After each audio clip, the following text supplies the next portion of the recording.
Paz del Señor a todos. Hermanos, esta mañana, con el favor del Señor, vamos a tratar el tema de la Cena del Señor. Acabamos de celebrar la Cena del Señor y esta mañana, con su ayuda, vamos a abrir nuestras Biblias, vamos a leer lo que el apóstol Pablo nos enseña por medio del Espíritu Santo y también por medio de aquello que sucedió históricamente hablando en la iglesia en Corinto. Así que abramos nuestras Biblias. Primera a los Corintios, capítulo 11. Vamos a leer a partir del versículo 17. Vamos a abarcar varios versículos esta mañana. El deseo que estaba en nuestro corazón, la carga que el Señor puso con Mariano, era la de poder, hermanos, buscar la instrucción de parte del Señor acerca de la cena. Yo creo que es tan importante poder perseverar en esta ordenanza del Señor, pero yo creo que es más importante no solo perseverar, sino tener un claro entendimiento de lo que esta ordenanza implica. ¿Qué es lo que significa celebrar la Cena del Señor? Y para eso está su palabra, ¿verdad? La iglesia primitiva perseveraba en varias cosas, entre esas perseveraba en el partimiento del pan. Así que esta mañana vamos a leer a partir del verso 17 hasta el verso 34. Vamos a dividirlo en tres partes. Desde el versículo 17 hasta el verso 22 tenemos un diagnóstico de lo que estaba sucediendo entre los santos en la ciudad de Corinto, la iglesia en Corinto. Un diagnóstico severo, real, que Pablo está haciendo porque había sido informado acerca de probablemente los de Cloé, no solamente de las divisiones, sino también de algunos desórdenes que existían en la iglesia local, y entre esos desórdenes estaba los abusos que ellos hacían durante la celebración de la cena o la mesa del Señor. Eso está desde el 17 hasta el 22. Desde el 23 hasta el 26 tenemos la institución, la enseñanza, el modelo que Dios dejó a través de su Hijo Jesús en la institución de la cena. Y a partir del versículo 27 al 34 tenemos las consecuencias de acercarnos de forma indigna a la mesa del Señor. ¿Sí? 3 secciones. Comencemos. ¿Estamos listos? ¿Atentos? Amén. Aleluya. Vamos allá.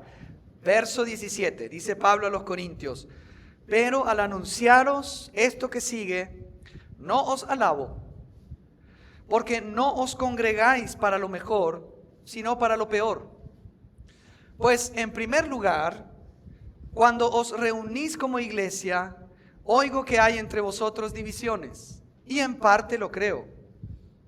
Porque es preciso que entre vosotros haya disensiones, para que se hagan manifiestos entre vosotros los que son aprobados.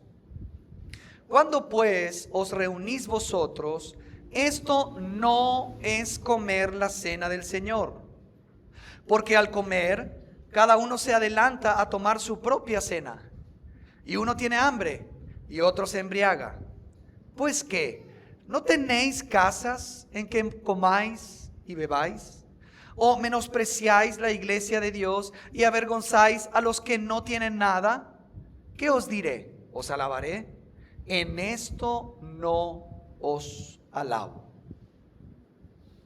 A veces no es tan fácil predicar estos textos porque es tan claro lo que Pablo está diciendo, pero vamos a hacer el esfuerzo con la gracia del Señor de poder exponer lo que la palabra dice aquí en este lugar.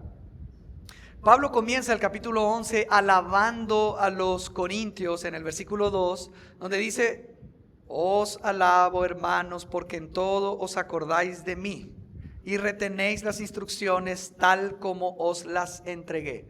Pero en el verso 17 que comenzamos, el primero que leímos, hay algo diferente. Acá ya no hay una, digamos, un halago de parte de Pablo a los corintios. Dice, pero al anunciaros esto que sigue, no os alabo, porque no os congregáis para lo mejor, sino para lo peor.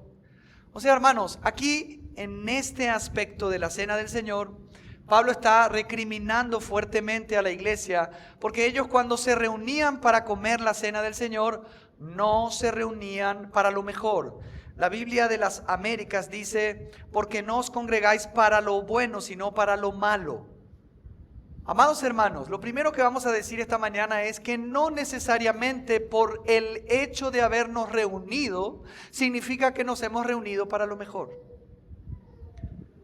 No nos garantiza el hecho de que estemos reunidos como iglesia, de que sea para edificación, que sea para lo bueno.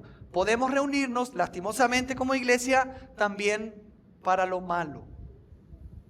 No para bien, sino para lo malo. Por eso Pablo comienza diciendo, cuando ustedes se reúnen como iglesia específicamente para celebrar la cena del Señor, en realidad se están reuniendo para lo malo. Y eso malo, vamos a ver, tiene que ver con el juicio que Dios estaba haciendo a su iglesia por causa de un motivo particular. Ese motivo particular, que es el motivo principal por el cual ellos al reunirse se reunían para lo malo y no para lo bueno, está en el versículo 18. Verso 18. Pues, dice Pablo, en primer lugar, más adelante no dice en segundo lugar, eso es interesante. O sea, lo que está queriendo decir es, por sobre todas las cosas, el motivo que está por encima de todos los motivos, sus siguientes, es este el motivo. En primer lugar, cuando os reunís como iglesia, oigo que hay entre vosotros divisiones. Y en parte lo creo. Pablo conocía a los corintios, por ende, esa información que él recibe de que habían divisiones, que habían cismas entre los hermanos, él decía, miren, en parte lo creo porque los conozco. Él conocía a los corintios. Y el motivo principal por el cual ellos no se reunían para bien, sino para mal, era porque cuando se reunían, atención, había divisiones entre ellos. Estaban juntos, estaban unidos físicamente, pero habían divisiones entre ellos mientras se reunían.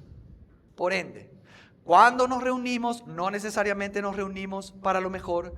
Y el hecho de estar juntos físicamente no necesariamente significa que estamos juntos en el corazón. Porque aunque estemos juntos físicamente, unidos físicamente, no necesariamente estamos unidos en el corazón.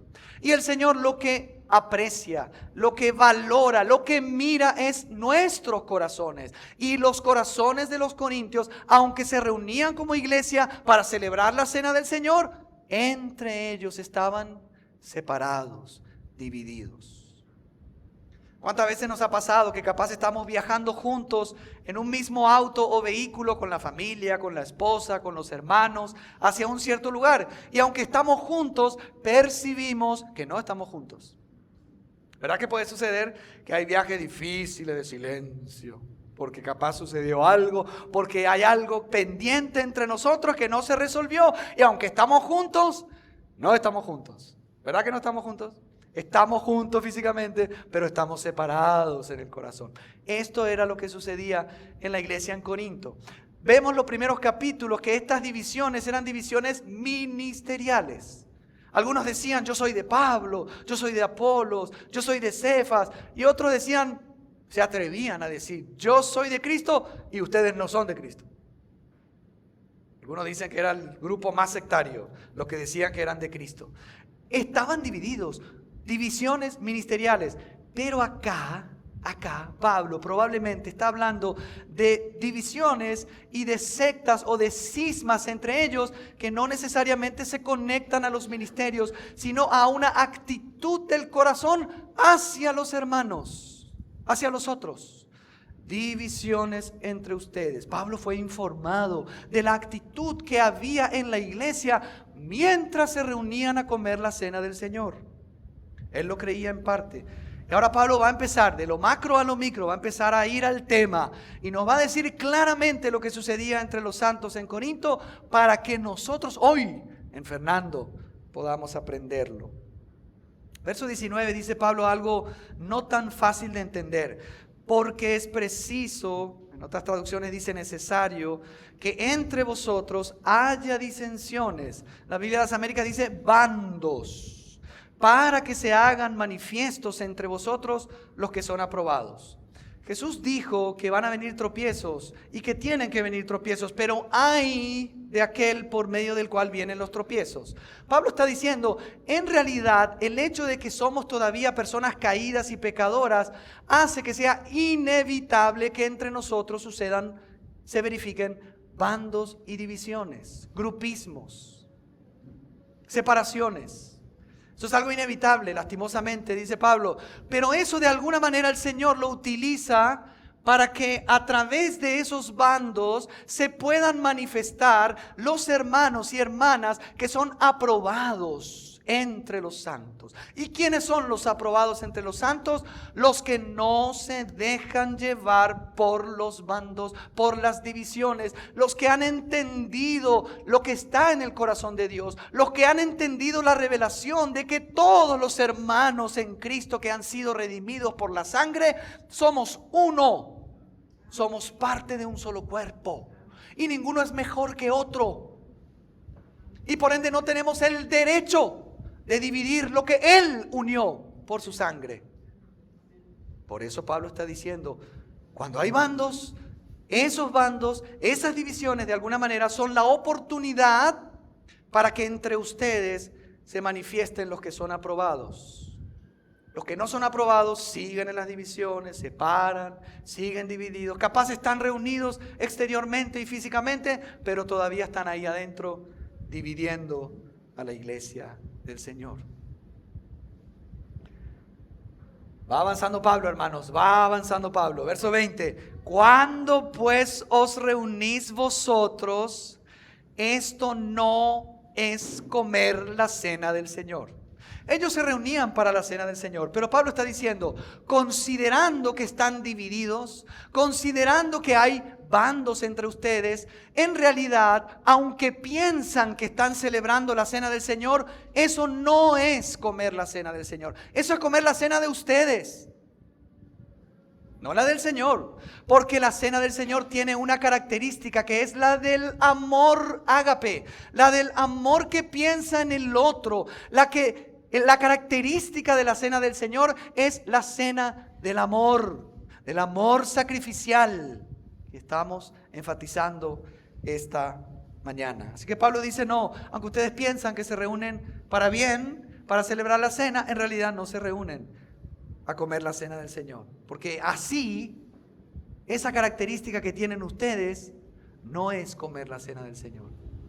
Y Pablo va a avanzar. Pablo va a ser muy claro, hermanos, porque el Espíritu Santo quiere dejar clarito cuál es el motivo. La base es el 18, pero eso produce actitudes que se aterrizan y en la práctica suceden cosas que no deben suceder entre nosotros. El Señor nos guarde, amén. Verso 21. ¿Qué estaba sucediendo ahí? Porque al comer cada uno se adelanta a tomar su propia cena, y uno tiene hambre y otro se embriaga. Hermanos, la iglesia primitiva, cuando celebraban la cena del Señor, ellos hacían una comida que es la comida del ágape. Eso lo vemos también en 2 de Pedro y en Judas. Ellos tenían comidas juntos, que era la comida central del día, que era la cena. Se juntaban para hacer su ágape y al culminar el ágape celebraban y partían el pan y participaban de la copa. Por ende eran dos cosas combinadas, el ágape, y al culminar el ágape celebraban y partían el pan y participaban de la copa del Señor. Pero ¿qué sucedía en esas fiestas de amor? Que llegaban los pudientes, los hermanos que tienen más recursos económicos, trayendo sus, comidas suculentas, sus vinos de prestigio, caros. Se sentaban a la mesa y en vez de esperar a que todos estuviesen juntos para comer, se adelantaban a los demás. Y esos demás a los cuales ellos se adelantaban, daba el caso que eran los hermanos que no tenían recursos para traer comida ni para traer para beber. Comían su propia cena, traían su comida para deleitarse ellos en su propia comida, tomaban todo el vino, no compartían con los demás que eran menospreciados por ellos, los pobres, los que no tenían nada, y algunos se emborrachaban. ¿Quiénes eran los que se emborrachaban? Los que se traían el vino y se lo tomaban todo. Porque, hermanos, traer un vino al ágape, nosotros todavía no lo hicimos. No es pecado. Tomar vino no es pecado. ¿Saben cuál es el pecado? Que me tomo la botella solo. Ese es el pecado. Yo traigo la botella y pienso en el otro. Entonces, cuando yo comparto el vino que traigo al ágape, no me voy a emborrachar. Vamos a disfrutar juntos del vino. Claro, hermanos, se respeta, se sabe que hay contextos particulares donde algunos hermanos, como nosotros, todavía preferimos que no haya vino en la congregación, en los ágapes, por otros tipos de situaciones contextuales o culturales, pero que no tienen relación con lo que dice la Biblia, amados hermanos. En la Biblia, los ágapes y la cena se celebraba con vino fermentado. Por eso se emborrachaban. Llevaban su vino y se lo tomaban todo y se emborrachaban. Y ellos estaban llenos de vino y de comida y se emborrachaban, los ricos, y los pobres se quedaban con hambre y sin haber probado así de vino, nada. Hermanos, en la vida de la iglesia no podemos adelantarnos. No podemos no pensar en el hermano que está un poco retrasado, pero no en el sentido de retrasado mental. Retrasado en, capaz, el aspecto espiritual, retrasado en el tiempo, o el hermano que no tiene los recursos necesarios para poder contribuir a la cena. No podemos adelantarnos de forma egoísta sin pensar en las necesidades del hermano, porque eso está evidenciando que estamos celebrando algo que el Señor instituyó de forma egoísta y no estamos representando, no tenemos el corazón de aquel que es el anfitrión de esa cena, nuestro amado Señor Jesús. Se adelantaban, se comían toda la comida y llegaban algunos con hambre y otros se emborrachaban. Verso 22, miren lo que dice Pablo. Pues ¿qué? ¿No tenéis casas en que comáis y bebáis? ¿O menospreciáis la iglesia de Dios y avergonzáis a los que no tienen nada? ¿Qué os diré? ¿Os alabaré? En esto no os alabo. Acá está el diagnóstico, hermanos. El problema de los hermanos en Corinto, cuando se reunían para comer la cena del Señor, que estaba precedida por la cena o la fiesta de amor en el ágape, era que lastimosamente se iban para deleitarse en sus propios alimentos y para dar rienda suelta a sus deseos naturales sin pensar en los demás. Y la cena del Señor, hermanos, no solamente tiene que ver con nuestra relación vertical con el Señor, eso es algo principal, pero tiene que ver también, y es muy importante, en nuestra relación con los demás miembros del cuerpo de Cristo. Por ende, yo no puedo pensar que estoy solo y no pensar en los demás. Si yo vengo a un ágape, nosotros tenemos ágape, ¿qué tendría que hacer el día del ágape yo? Hermanos, el día del ágape, ¿cuántos vienen a la reunión desayunados? A ver, levante la mano. ¿La mayoría desayuna antes de llegar? Amén. Muy bien. Por ahí hay algunos hermanos que no tienen la costumbre de desayunar. Bueno, el día del ágape, desayunen. Y los que desayunan, que es algo muy saludable, desayunemos más de lo normal el día del ágape. Tenemos que venir ya bien comiditos. ¿Para qué? Para que cuando llegue el momento del ágape, ¿qué pasa?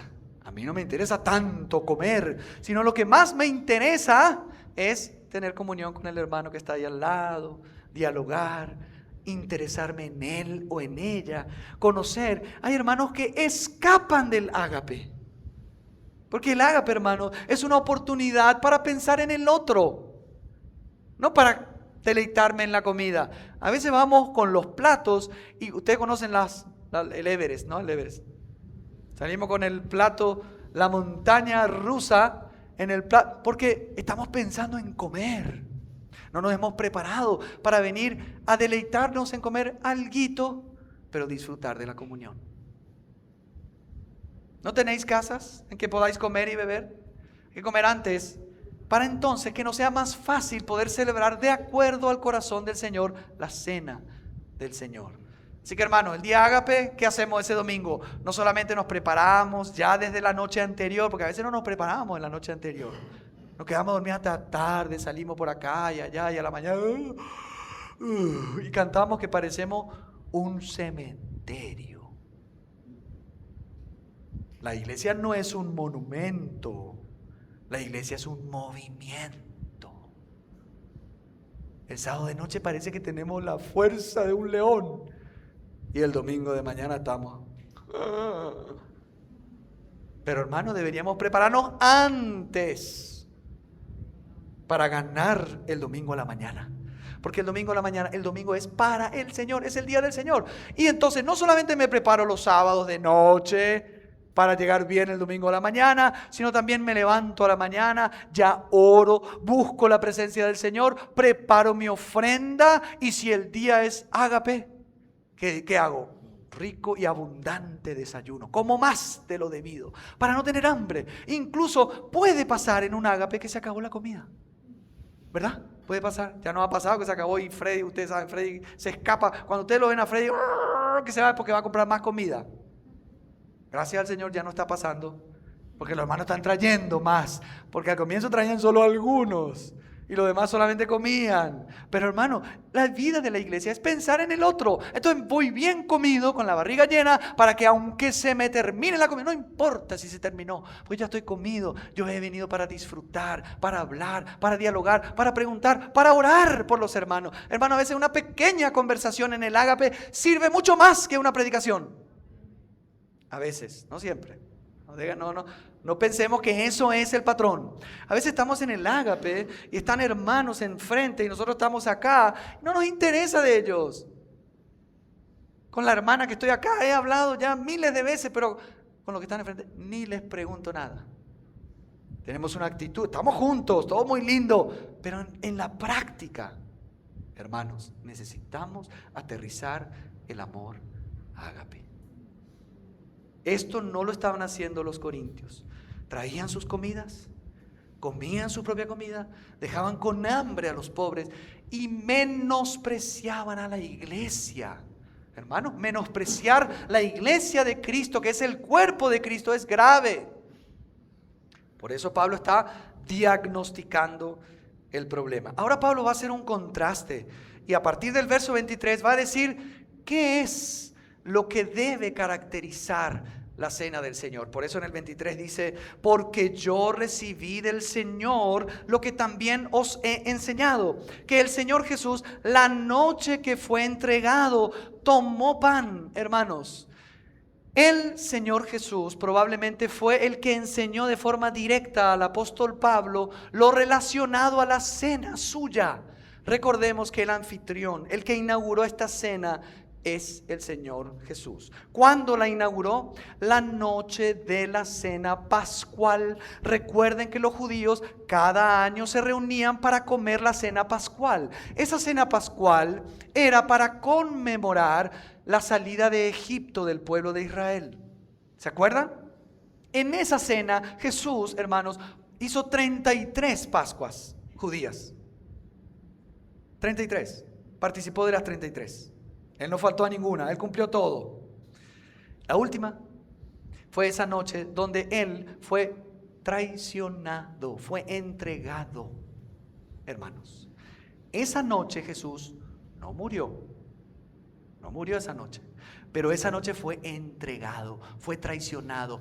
Y mientras estaba, la traducción no la tengo acá, pero he leído un comentario de Francisco Lacueva que nos da a entender que cuando dice aquí que el Señor Jesús, la noche que fue entregado, da a entender el griego que es mientras estaba siendo entregado. En el mismo momento en que Judas se estaba confabulando con los líderes judíos religiosos y lo estaba vendiendo a su maestro, en ese mismo momento Jesús toma el pan después de haber cenado e instituye la cena. Mientras lo estaban entregando, Él se estaba entregando a los suyos. Ese es el anfitrión de la cena. Mientras lo estaban traicionando, Él se estaba dando por los suyos, incluido a Judas. Y cuando Judas aparece, le dice: amigo. Ese es el anfitrión de la cena. Por eso Pablo está diciendo: yo lo recibí de él. Que la noche que estaba siendo entregado, en ese mismo instante, él toma el pan. Él sabía que estaba siendo entregado. Ninguno de los demás sabía que Judas salió para entregarlo, pero él lo sabía. Lo que vas a hacer, hacerlo rápido. Jesús lavó los pies de Judas, como decía Mariano, pero Jesús no participó de este momento. Judas, no participó. Ya estaba haciendo lo que sabemos. Dice ahora: y habiendo dado gracias, verso 24, lo partió. Hermanos, imaginémonos la escena. Jesús está comiendo con sus discípulos, están cantando, están celebrando la Pascua. Culmina la cena pascual y Él inaugura, Él instituye por medio del partimiento del pan. Y Él agarra ese pan enterito, hermanos, y lo parte. Lo parte. No se come el pan sin partirlo. Por eso, hermanos, es necesario que el pan esté enterito, para que cuando los hermanos vengan, o cuando los hermanos, se acerquen a la mesa, podamos entender mejor lo que significa la muerte del Señor al partir ese pan. Y si el pan está ya partido, hermano, cuando comes ese pan y se está partiendo en tu boca, tenés que percibir que eso está significando que el cuerpo del Señor fue molido y partido por nosotros.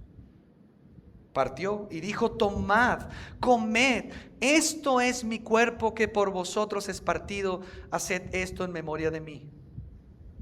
Claro, el pan no era el cuerpo del Señor, porque el Señor estaba presente y con su cuerpo físico presente toma el pan y dice: este pan, en otras palabras, estaba diciendo: esto representa mi cuerpo que es partido por ustedes.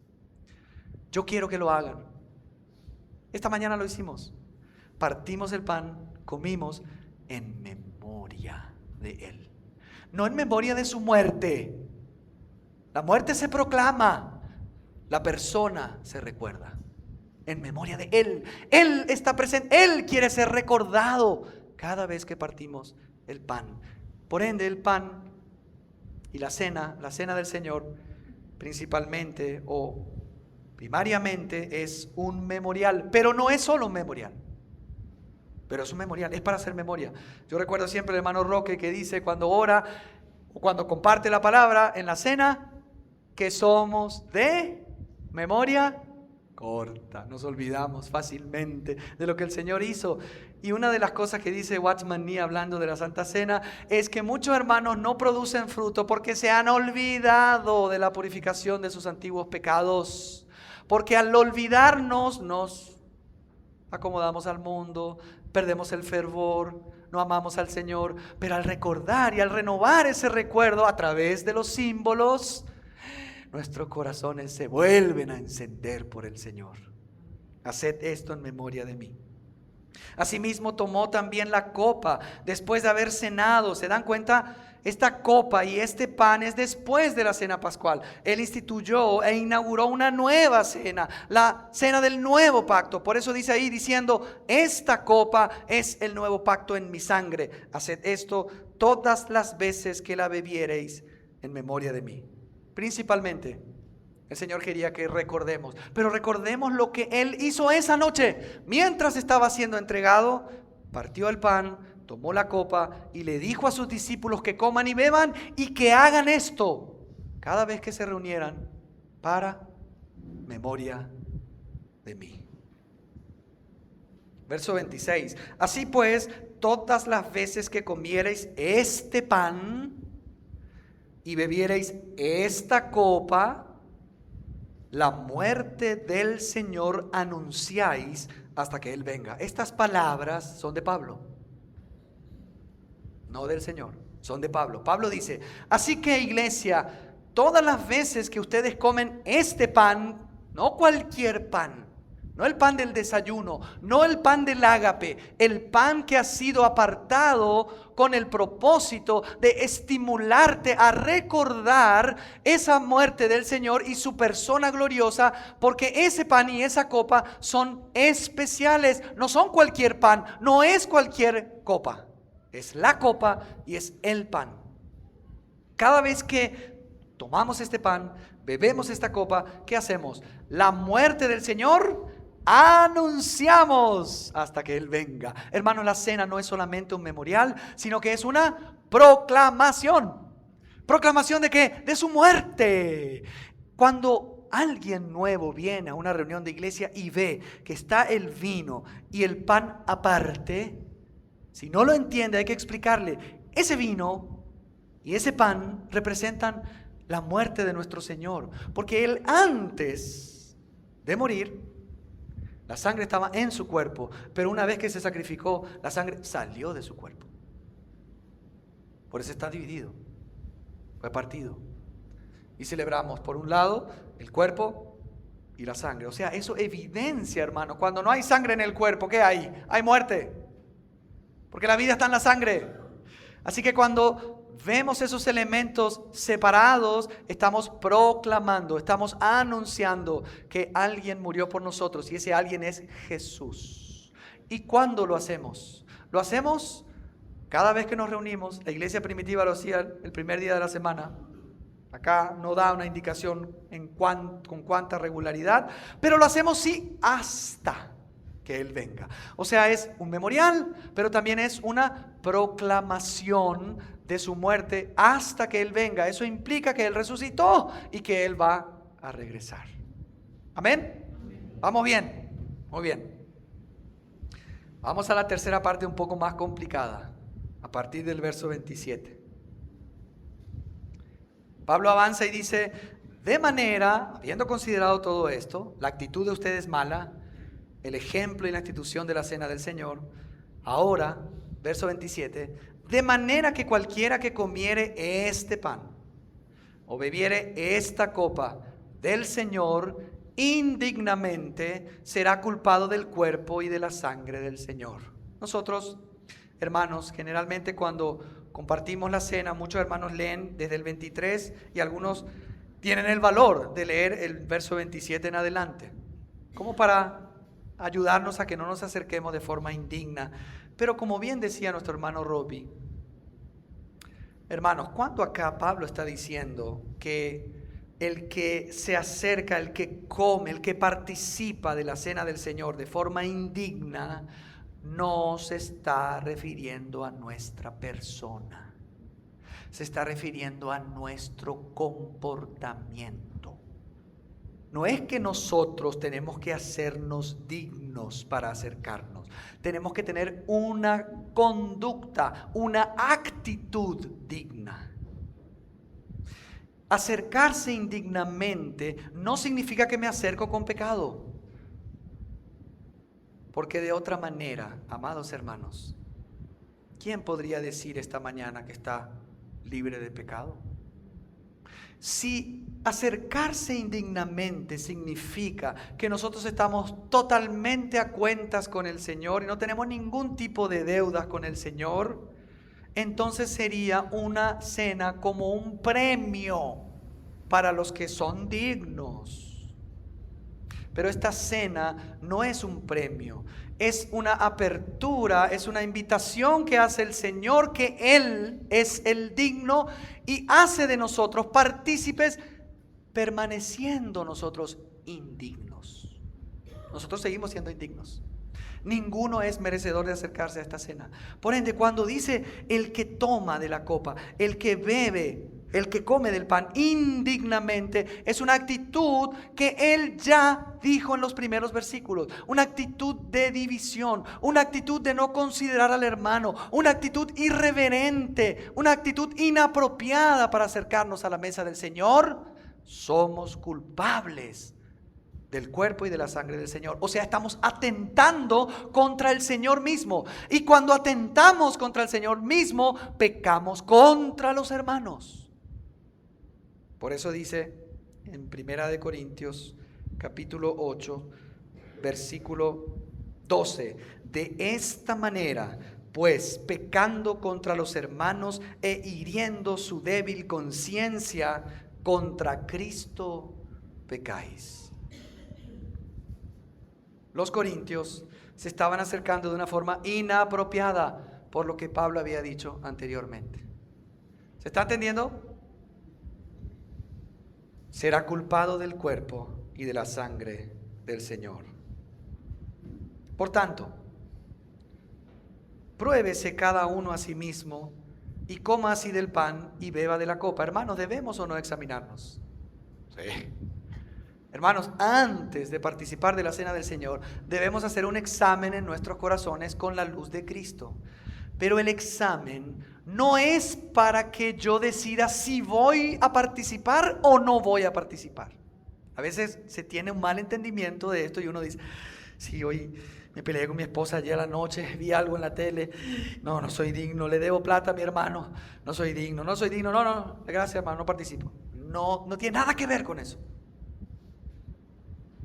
El examen tiene que ver, amados hermanos, con una análisis por medio del Espíritu Santo para que yo sepa, entienda si tengo o no un corazón divisivo, un corazón de rencor, un corazón que hace bandos a la iglesia, un corazón que menosprecia a los hermanos y que pueda pedirle al Señor por su gracia que me ayude al acercarme a la mesa del Señor. El examen es para participar, no para no participar.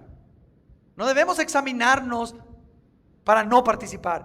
El que no se examina y participa come juicio, pero el que se examina hace bien. Por eso debemos examinar, discernir, entender cuál es el estado de nuestro corazón para con el Señor y con los hermanos.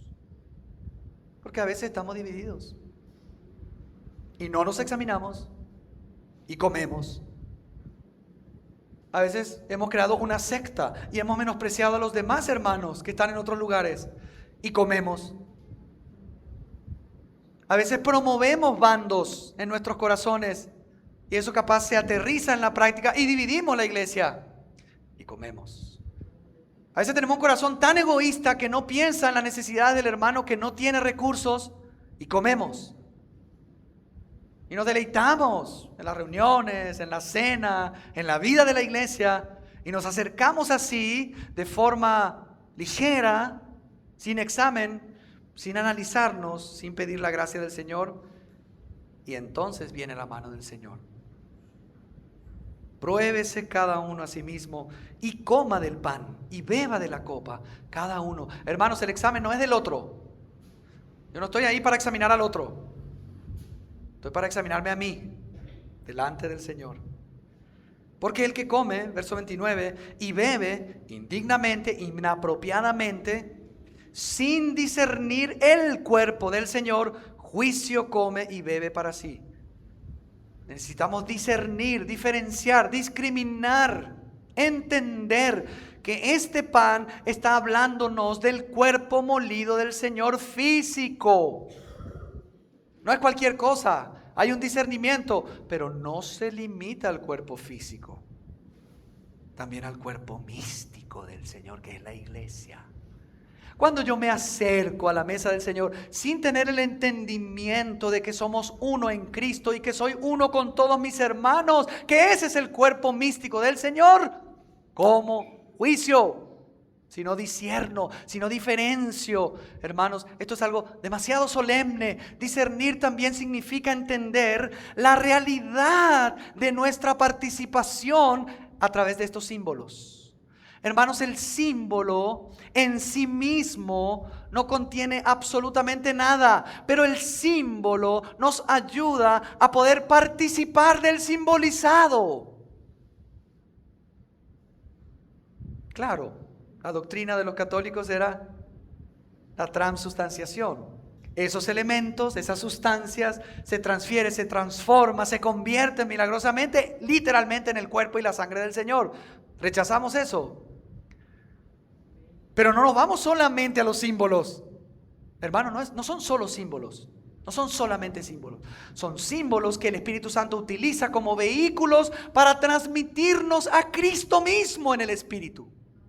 Hay una realidad detrás de estos símbolos. Son vehículos, como decía nuestro hermano Romeo en la conferencia en Hernandarias. El Espíritu Santo utiliza esos símbolos como un vehículo, así como un auto que trae una persona. Yo no me voy a comer y hablar y abrazar al auto, pero el auto trajo a la persona con la cual puedo comer, abrazar y hablar. ¿Se entiende? Son vehículos, son medios que transmiten una realidad. Por ende, cuando comemos y bebemos, estamos comiendo y recibiendo a Cristo en el Espíritu. Estamos entendiendo más las glorias de Cristo. Por eso dice en 1 Corintios 10, eso quiero que lo leamos juntos. Verso 16. La copa de bendición que bendecimos no es la comunión o coinonía de la sangre de Cristo. El pan que partimos no es la comunión o coinonía del cuerpo de Cristo. Siendo uno solo el pan, nosotros con ser muchos somos un cuerpo, pues todos participamos. Esa palabra participamos es metejo en griego, o sea, somos hechos parte. Pertenecemos a ese único solo pan que es el cuerpo de Cristo. Por eso dice, siendo uno solo el pan, nosotros con ser muchos somos un cuerpo, pues todos participamos de aquel mismo pan. Mirad lo que dice Pablo, hace una comparación. Mirad a Israel según la carne. Los que comen de los sacrificios no son partícipes del altar. Esa palabra partícipes es oikónomos. No, perdón. Esa palabra partícipes, les busco acá, me olvidé la palabra, pero es muy importante, por eso se las voy a buscar. Dice ahí en el versículo 17, mirad según la carne, los 18, perdón, según la carne los que comen de los sacrificios no son partícipes. La palabra es koinonos, koinonos, esa es la palabra. O sea, es ser hecho uno. Participar de eso que estamos haciendo, ser socio, estar unido a eso que estamos haciendo, porque hay una realidad espiritual detrás de eso que se está haciendo. Por eso dice en el verso 18, no son partícipes del altar, que pues digo que el ídolo es algo que sea algo lo que se sacrifica a los ídolos. 20, antes digo que los gentiles sacrifican a los demonios, los sacrifican y no a Dios, y no quiero que vosotros os hagáis partícipes, esa misma palabra, koinonos o koinonos, con los demonios. ¿Qué significa esto? Que hay una participación activa detrás de un ritual que tiene símbolos. Hay un mundo espiritual detrás de estos símbolos. Y no podemos nosotros participar de la mesa de los demonios en la idolatría y de la mesa del Señor. Por ende, cuando participamos de la mesa del Señor, hay una participación de Cristo mismo en nuestro espíritu, por el Espíritu. Por eso dice acá, no podéis beber la copa del Señor y la copa de los demonios, no podéis participar de la mesa del Señor y de la mesa de los demonios. Así que hermanos, evidentemente esto que hacemos cada domingo no es cualquier cosa. Y hermanos, permítanme decirles, pero a veces se nota mucha ligereza en acercarnos a la mesa. No hay discernimiento. A veces uno se acerca de forma realmente indigna en el comportamiento. No hay un examen. No hay una consideración, un discernimiento de lo que es el cuerpo de Cristo, la iglesia, los hermanos. Y eso trae juicio. El Señor nos ayude, ¿verdad?, a entender que es un memorial, es una proclamación, pero aquí hay una participación real de las virtudes de Cristo a través de estos símbolos. Hermanos, es un medio de gracia que hay que participar. A veces yo estoy capaz enemistado con un hermano. ¿Qué hago en ese momento cuando me analizo y entiendo que estoy enemistado o he creado una división? Le digo al Señor, voy a participar, Señor, pero voy a resolver esto con mi hermano. Me voy a interesar de él. Te pido perdón por haber atentado contra tu cuerpo. Ayúdame a través de estos símbolos a percibirte en mi corazón. Por eso, hermanos, no deberían participar personas que no han entendido el Evangelio, que no han pasado por las aguas del bautismo. Se deberían abstener porque no es para ellos todavía. Ojalá que se conviertan y entiendan y tengan la luz del Evangelio. Pero no podemos dar a nuestros niños el pan y la copa, porque no hay discernimiento, no hay un entendimiento, y podemos perjudicarlos a ellos y a nosotros, ¿verdad? Por eso debemos tener como un acto solemne. Verso 30. Por lo cual, o sea, por no discernir el cuerpo del Señor, tanto físico como místico, hay muchos enfermos y debilitados entre vosotros, y muchos duermen. Wow. No dice algunos, dice muchos. ¿Cuándo en la iglesia local? Vamos a hacer de cuenta, somos 100, 200, qué sé yo. Y hay algunos que están debilitados, enfermos, inclusive capaz alguno muere. No necesariamente debemos conectarlo a un juicio del Señor. Pero ¿cuándo es que se nos tiene que prender la lamparita? ¿Cuándo? Cuando empezamos a ver a muchos que se debilitan, que se enferman y que se mueren. Eso dice el texto.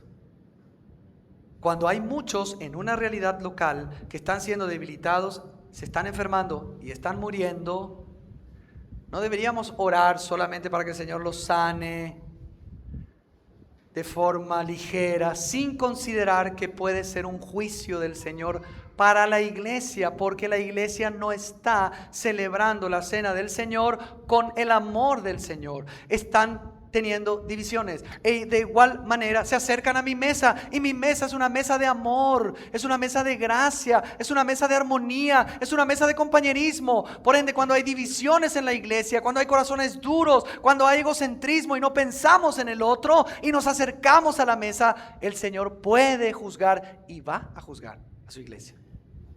Hermanos, fui parte de una iglesia local, no en este país, no voy a decir, bueno, algunos van a entender. Los hermanos empezaban a debilitarse, a enfermarse y a morirse. Y con un hermano nos miramos y dijimos: hermano, ¿será que el Señor no nos está juzgando? Porque hay mucha ligereza, hay división, hay mundanalidad en la iglesia. Y todos los domingos participamos.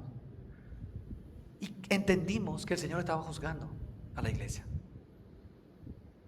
No, pero eso es a los corintios. A nosotros no nos va a pasar.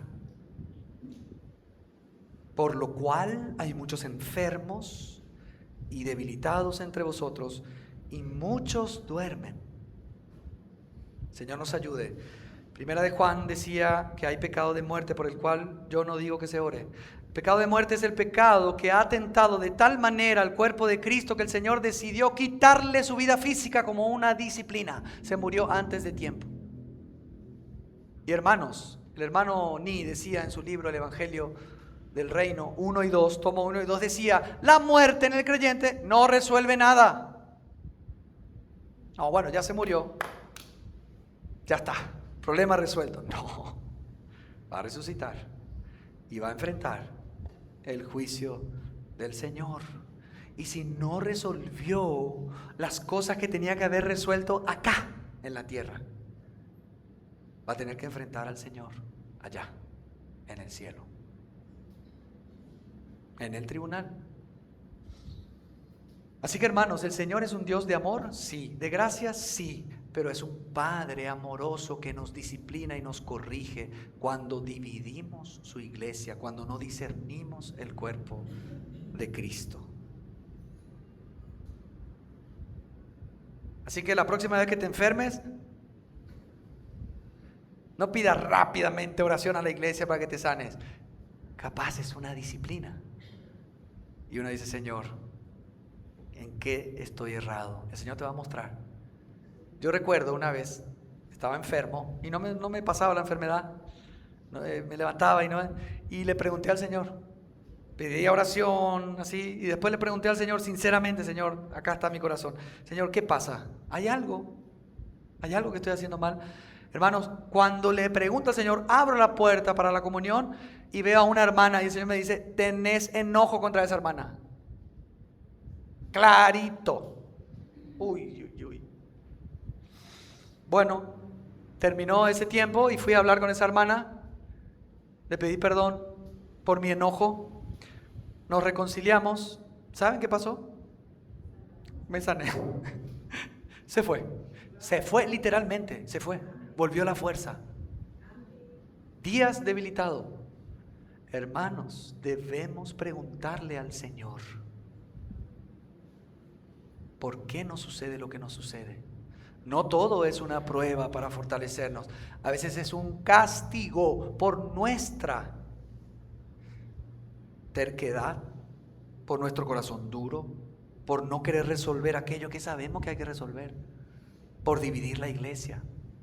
Hay hermanos que han dividido la iglesia. Hermano, el Señor trata con ellos. El Señor nos guarde, ¿verdad? Que entre nosotros no suceda. ¿Vamos a orar por un próximo ágape o no hacemos más ágape? No, vamos a hacer. No tengamos miedo. Simplemente examinémonos constantemente delante del Señor. No seamos ligeros. Hermanos, esto que se hace acá cada domingo no es cualquier cosa. Hay que preparar el ambiente, el corazón, discernir, entender, mirar al hermano, a la hermana. Hermano, es una oportunidad para reconciliarnos.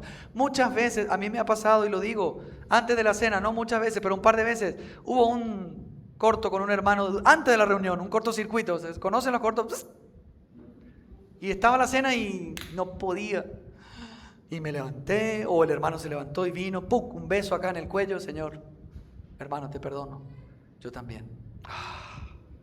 Y participamos con alegría, porque estamos juntos, unidos. ¿Verdad que es así? Hermanos, es una oportunidad para rendir cuentas y arreglar cuentas. Y si yo estoy peleado con un hermano, participo, le prometo al Señor que apenas termina la reunión o la primera oportunidad que tengo, le voy a llamar y voy a resolver. Voy a ganar al hermano, voy a reconciliarme con el hermano y voy a dejar de crear bandos en la iglesia, divisiones en la iglesia del Señor. Amén. Amén. Creo que se está entendiendo. Verso 31. Si pues nos examinásemos a nosotros mismos, no seríamos juzgados. Acá la palabra juzgados no es eternamente, temporalmente. Juzgados. Mas siendo juzgados temporalmente, somos castigados temporalmente por el Señor para que no seamos condenados eternamente con el mundo. Amén. Para no ser condenados eternamente con el mundo. O sea, el Señor nos trata como hijos y Él nos va a disciplinar, hermano. Si recibís disciplina del Señor y castigo y lo entendiste, no te entristezcas, agradecele, porque al menos sabes que sos un hijo de Dios. Porque los que no reciben castigo, no reciben disciplina, ¿qué dice la Biblia en Hebreos? Bastardos, o sea, no son hijos. Guay a los padres que no disciplinan a sus hijos. Hermano, sos un mal padre. No amás a tu hijo si no lo disciplinas. El que no disciplina a su hijo a tiempo, lo odia, lo aborrece. No, hermano, yo lo amo tanto que no puedo disciplinarlo. No, lo estás odiando. Porque estás creando un monstruo, una fiera. Esperá algunos años y vas a ver ese pichichito chiquitito que te hacía. Va a ver que se va a convertir si no lo disciplinas. Así que amalo y disciplinalo, corregilo a tiempo, hacelo constantemente, con amor, en el Señor, bajo control. Nuestro Señor, ¿qué hizo cuando llegó al templo? Armó una cuerda, tranquilo Él. ¿Sabes que llegó? No, armó una cuerda. Vio el desorden, bajo control, pero después las mesas en el suelo. Si uno llegaba al templo y veía ese desorden, iba a preguntar, ¿quién hizo esto? El Señor. Amén. Que no es descargar nuestra ira contra nuestros hijos. No, tampoco eso. Pero es hablarle, decirle, mira hijo, yo te amo muchísimo, gracias papá. Y por eso te voy a corregir. En serio, si no me amas porque te amo, te voy a corregir. Y te voy a dar 5, 4, 8, 10. La Biblia dice 40 menos 1. 39, el límite. Ya veo los chicos tan blancos acá, los chicos. Tranquilo, eso era allá. Pero hermanos, si amamos a nuestros hijos y el Señor nos ama, vamos a corregirlos a tiempo. El Señor a veces nos corrige a tiempo, para que no llegue el momento donde ya diga, ya no oren por Él. Yo oraba por un hermano que estaba en una situación mala, de enfermedad, estaba por morirse. Fuimos a orar, lo ungimos, pum, pum, pum. Llego a la casa de la esposa del hermano para orar por él con otro hermano. Hermano, estoy subiendo la escalera, no les miento. El Señor me dijo, no ores más. A ver, Señor, ¿entendí bien? No ores más. Pero este hermano está enfermo, está en cama. No ores más. Fuimos, hablamos con la esposa. Digo, mira, hermana, yo no sé, espero no equivocarme, pero no tenemos tanta paz de orar por tu marido. Porque aunque está en cama, no se arrepiente. El hermano se murió. El Señor se lo llevó.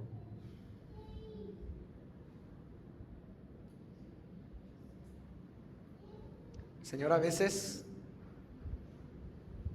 derrama su mano amorosa de disciplina. No podemos jugar a ser iglesia. Estamos delante de un Dios santo, que quiere una iglesia santa, quiere una iglesia unida, quiere una iglesia que se acerca de forma digna, con un comportamiento adecuado entre los santos, que discierne la iglesia y el cuerpo de Cristo. Si pues nos examinamos, no seremos juzgados. Pero cuando somos castigados es para que no seamos condenados con el mundo. Aleluya. Así que, hermanos, miren la conclusión de Pablo. ¿Cuál es la conclusión de todo lo que dijo Pablo, hermanos? Cuando os reunís a comer, esperaos unos a otros. No podemos adelantarnos. Hay hermanos que retrasan. Hay que tener paciencia. La vida de la iglesia es una vida de paciencia.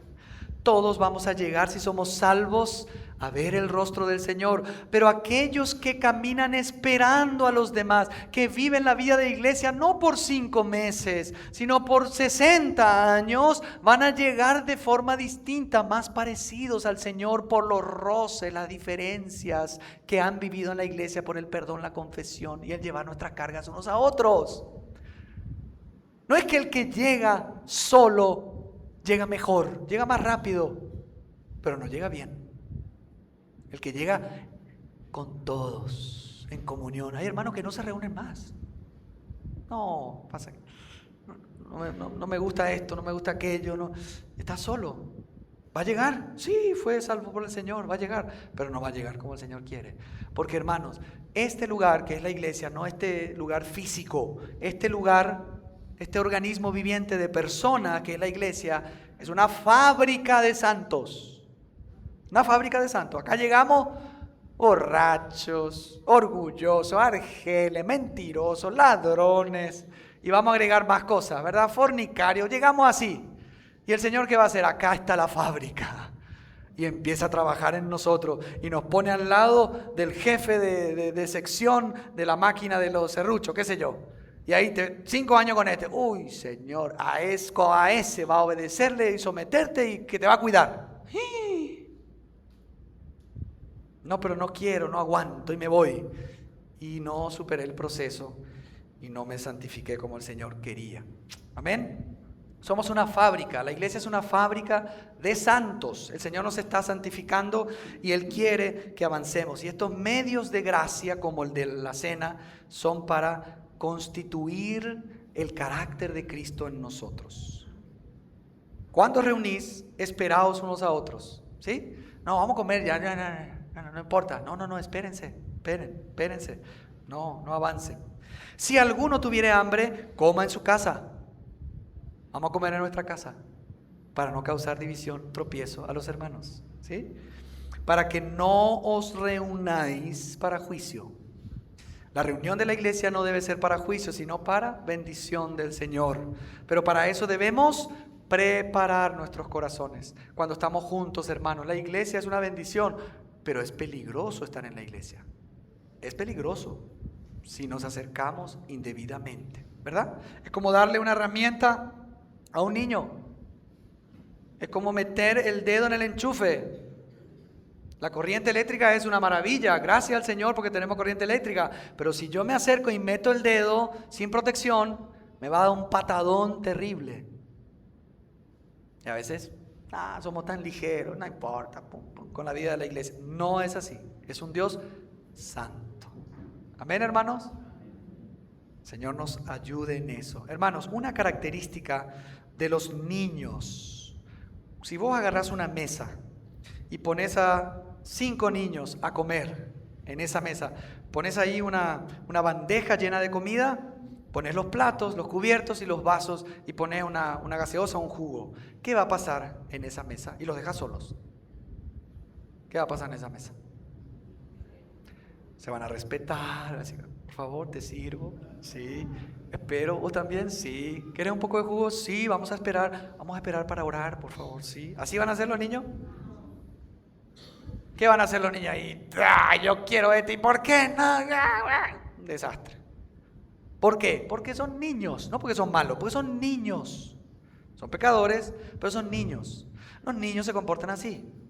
Cuando crezcan, si están bien, no tienen algún problema psicológico, se van a sentar y van a esperar.